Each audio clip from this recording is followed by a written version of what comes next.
Alors, bonjour tout le monde. Encore une fois, c'est Félix et Roxane pour une autre capsule, les intervenants d'Entraide Jeunesse Québec que vous connaissez parce qu'on a fait d'autres capsules précédemment. Si vous les avez pas encore vues, c'est le moment d'aller cliquer sur le lien YouTube que vous pouvez aller visionner tout ça. Sinon, encore aujourd'hui, on a une invitée, donc je vais te laisser te présenter. Donc, bonjour tout le monde, je m'appelle Valérie Morin, je suis une intervenante pour Tel Jeune et Ligne Parents. Dans le fond, à Tel Jeune, qu'est-ce qu'on fait? On est plusieurs intervenants et intervenantes. On répond aux appels, mais aussi aux textos et au clavardage de jeunes âgés de 5 à 20 ans. On répond à vos interrogations, on vous accueille dans ce que vous vivez, on est là pour vous écouter puis vous soutenir, donner aussi des renseignements, des ressources, ça dépend de chaque appel dans le fond. La première question, question existentielle, comment on tombe en amour? Dans le fond, comment on tombe en amour? Je crois que ça va se sentir en premier. Il va y avoir une personne qui va nous avoir accroché l'œil peut-être, qui va occuper beaucoup plus nos pensées. On va la trouver vraiment unique, vraiment spéciale. Ça peut autant être un kick, comme quelque chose de soudain, comme un coup de foudre, ou ça peut être vraiment quelque chose un sentiment plus profond, qu'on connaît bien la personne, on a appris à apprivoiser ses défauts, ses qualités, on a des intérêts en commun, on peut aussi sentir des papillons dans notre ventre ou être nerveux, nerveuse quand on est autour d'elle. Ça, c'est des bons signes qu'on est peut-être en amour. Il y a plusieurs choses qui font en sorte qu'on va être attiré vers l'autre. Autant sa beauté, ça peut être sa personnalité, ça peut être comme ça, des intérêts en commun, mais aussi, des fois, le fait que la personne elle répond à nos valeurs, on a les mêmes idées, on a peut-être les mêmes rêves. Ça peut inciter quelqu'un à tomber en amour. Parfait. Fait qu'on va enchaîner avec la deuxième question. Comment savoir si c'est la bonne personne pour nous? La bonne personne pour toi, que ça soit la bonne personne ou que ça soit juste la bonne personne en ce moment, ça va être quelqu'un qui répond à tes besoins, qui est là pour répondre à tes désirs aussi. Quelqu'un qui va pouvoir te soutenir, qui te traite avec respect, quelqu'un avec qui tu as des affinités, qui s'intéresse à toi aussi. Pas juste ton apparence physique ou les choses que tu as, mais aussi qui tu es. Donc, ça serait pas mal ça, la bonne personne pour nous. Il n'y a pas de définition officielle de la bonne personne pour nous. C'est différent à chacun, puis c'est vraiment selon ce que chaque personne recherche dans sa relation amoureuse. Mais les grandes tendances, c'est surtout quelqu'un qui est respectueux, qui veut peut-être construire quelque chose avec toi, qui s'intéresse à toi, qui a des intérêts communs. Il y a des gens, je pense, qui ne recherchent pas nécessairement deux personnes ou, c'est vraiment pas pour tout le monde. En fait, trouver l'amour, on n'est pas obligé non plus de trouver l'amour. Donc, tu peux nous parler de ça? C'est sûr que en général ou de façon plus comme dans la société normale, on parle de trouver la bonne personne ou on parle de trouver l'amour, tout ça, mais c'est pour ça que je rappelle, j'aime rappeler aux jeunes de retomber sur soi puis sur ce nous, on a besoin. Des fois, comme tu dis, selon ce que tu viens de vivre ou selon tes attentes, tu n'as pas besoin de trouver de personne en ce moment, puis tu peux cultiver, peut-être que tu as besoin de cultiver quelque chose qui est propre à toi avant d'aller vers quelqu'un d'autre. Donc, ça aussi, c'est possible, là, ça se peut. Mais tu sais, faut apprivoiser à écouter cette petite voix en dedans de nous là, qui se dit ça, c'est peut-être quelque chose qui me dérangerait à la longue. Ou ça, c'est quelque chose que j'aime vraiment beaucoup. C'est d'être attentif à ces signes-là. Parfait. Prochaine question. Oh, je l'ai échappé. OK. Donc, prochaine question, qui est en lien avec la situation actuelle. L'amour à distance, est-ce que c'est possible?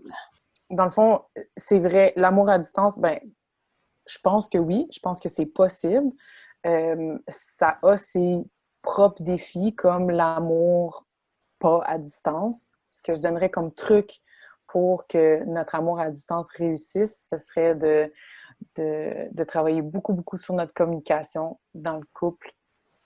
C'est de trouver le moyen qui est bon pour dire ce qu'on a besoin de dire. Est-ce que c'est un petit coucou par texto ou est-ce que c'est, selon le sujet, est-ce que c'est une conversation qui mériterait d'être en face à face, par exemple, dans un Zoom? Peut-être regarder la durée de la conversation. Est-ce que ça va être bref, juste pour se raconter notre journée ou pour se dire allô, bon matin, peu importe?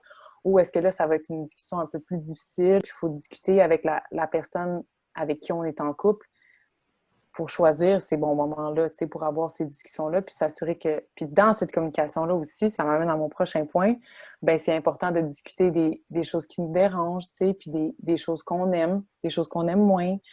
Encore une fois, si toi, tu as besoin de recevoir un texto de bon matin à tous les matins, bien, c'est important que tu communiques ça à ton ou ta partenaire pour que cette personne-là puisse répondre à ton besoin.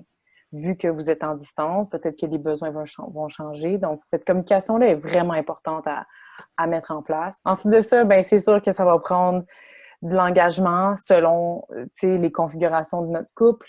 Ça peut prendre aussi beaucoup de confiance en l'autre. Ça aussi, ça se construit, ça se discute. Des petits gestes qui vont être... qui vont susciter la complicité, l'humour, la confiance, qui vont garder notre couple engagé, puis qui vont refléter notre tendresse, notre amitié, notre amour, mais à distance. Donc, ça prend peut-être un peu d'imagination, mais je crois que c'est possible. Je viens de penser à d'autres choses qu'on peut ajouter, là, vu que la personne n'est pas en présence de nous, ben peut-être que ça serait le fun de partir un projet avec notre partenaire. Ça peut être d'écouter une série télé, chacun de notre côté, puis ensuite d'en discuter ensemble. Ça peut être de partir un club de lecture. Ça peut être de planifier un voyage qu'on va faire ensemble une fois qu'on se retrouve. Ça peut garder la flamme allumée, dans le sens où on bâtit notre excitation, on bâtit notre hâte que ce moment-là arrive. Fait que ça peut être amusant, pour un couple. Puis aussi, c'est une bonne opportunité de cultiver sa propre indépendance dans son couple. Un couple, c'est deux personnes indépendantes qui se rejoignent, qui ont chacun de leurs qualités, leurs défauts, mais aussi comme leurs projets personnels. C'est un bon moment pour les mettre en action. OK, donc on va enchaîner avec la prochaine question. Comment savoir si notre chum nous trouve gossante? Je l'ai vraiment aimé, cette question-là. Je l'ai trouvée vraiment touchante. Ça m'a touchée parce que ça m'est déjà arrivé d'avoir des jeunes qui appellent puis qui ont des insécurités dans leur couple. Des fois, c'est full fusionnel, des fois, ça l'est moins. Ou des fois, c'est d'apprendre à négocier nos besoins là-dedans, justement. Mais derrière cette question-là, j'ai voulu me poser, qu'est-ce qui donne l'impression d'être gossante, exactement? Est-ce que c'est par ses réponses ou son manque de réponses? Est-ce que c'est parce qu'on a l'impression qu'on a un besoin là ou on a un désir qui est comme pas en cohérence ou pas en égalité avec l'autre personne? Ça fait partie de la relation amoureuse, de négocier des choses qu'on a besoin, de dire « Oh, là, j'aurais besoin d'un petit peu plus d'attention » ou « Ici, je me sens vraiment seule » ou peu importe. Puis ensuite aussi de formuler nos besoins là-dedans. Fait que de dire comment on se sent, puis ensuite de dire ce qu'on a besoin.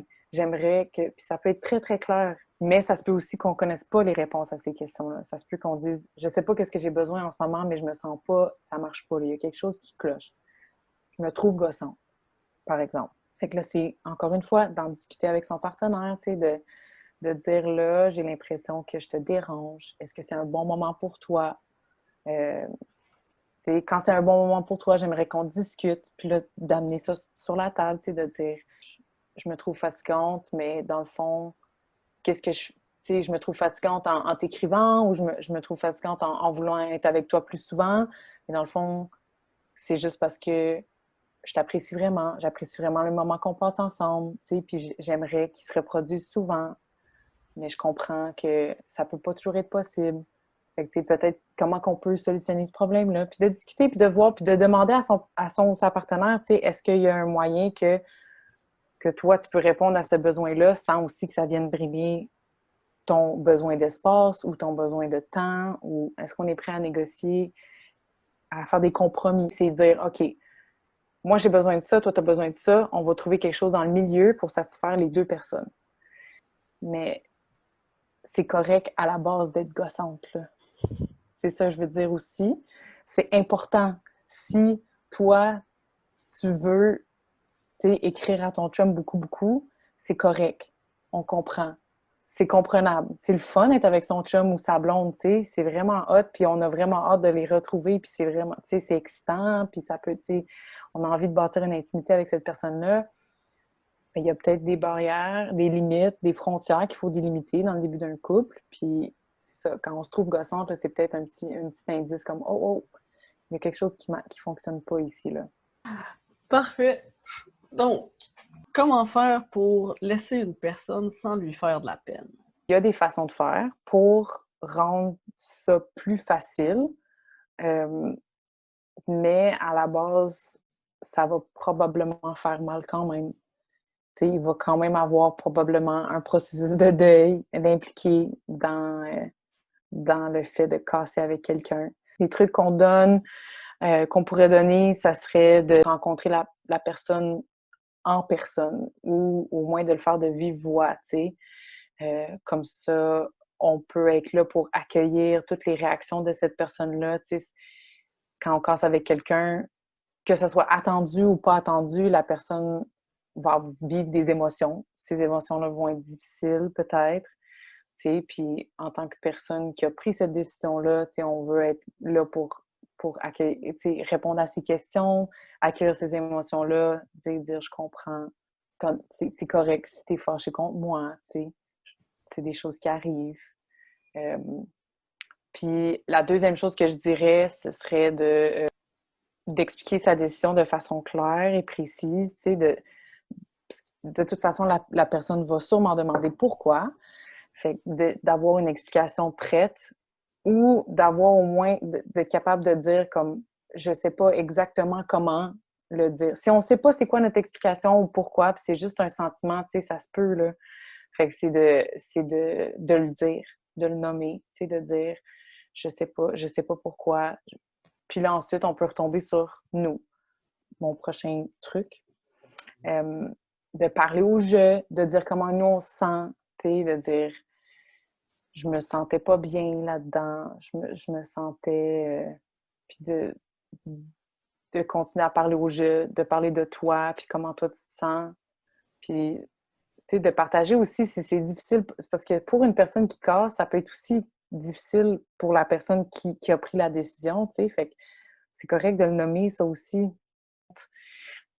C'est pas quelque chose qu'on peut contrôler vraiment. On peut, comme les choses que je viens de nommer, ça serait des choses pour rendre le processus plus facile, mais la personne qui se fait laisser va quand même vouloir sûrement être fâchée, peut-être pas comprendre, même si tu lui expliques plusieurs fois. Fait que c'est des réactions, je dirais, qui sont normales, puis c'est de laisser ces réactions-là aller parce que ça appartient à la personne, tu sais, à la fin de la journée.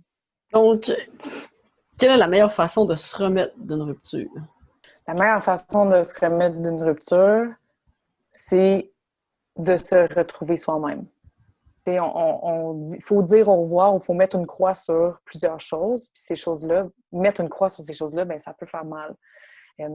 Puis les choses qui vont aider à ce moment-là, c'est de retomber sur des choses qui nous font du bien à nous. Des activités qu'on fait peut-être, qu'on a peut-être moins fait, que là, on va recommencer. Faire du sport, mais ça peut être aussi tout ce qui est self-care, là, prendre un bain, regarder un film, tu sais, ça peut être des choses vraiment simples. Ensuite de ça, ça serait de s'entourer. S'entourer de personnes qui nous font du bien aussi. Nos amis, nos parents, un adulte de confiance.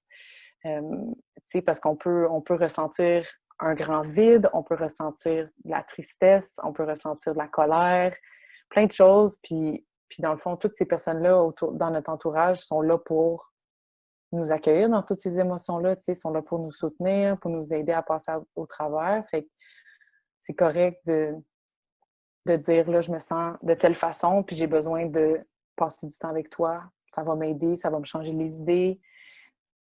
C'est sûr que ça va prendre du temps. Ça peut prendre du temps, tu sais, parce que justement, c'est comme si on s'était construit des nouveaux repères avec notre amoureux, amoureuse, puis là, on les a perdus. Avant qu'on sorte avec cette personne-là, on était bien, possiblement, tu sais, puis on était heureux, heureuse.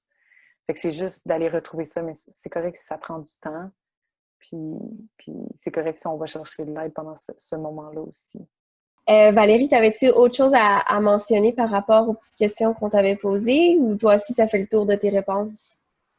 Bien, ça fait pas mal le tour de mes réponses, mais je dirais aussi que je me suis beaucoup inspirée du site Internet de Tel Jeune pour répondre à toutes vos questions. Parfait, on va mettre le lien vers votre site Internet dans la description avec toutes les informations vont se retrouver là. Fait qu'effectivement, si vous avez une question, gênez-vous pas. Vous pouvez juste aller sur le site Internet puis clavarder directement ou appeler. C'est comme likez, partagez la vidéo en plus grand nombre et merci beaucoup d'avoir été là.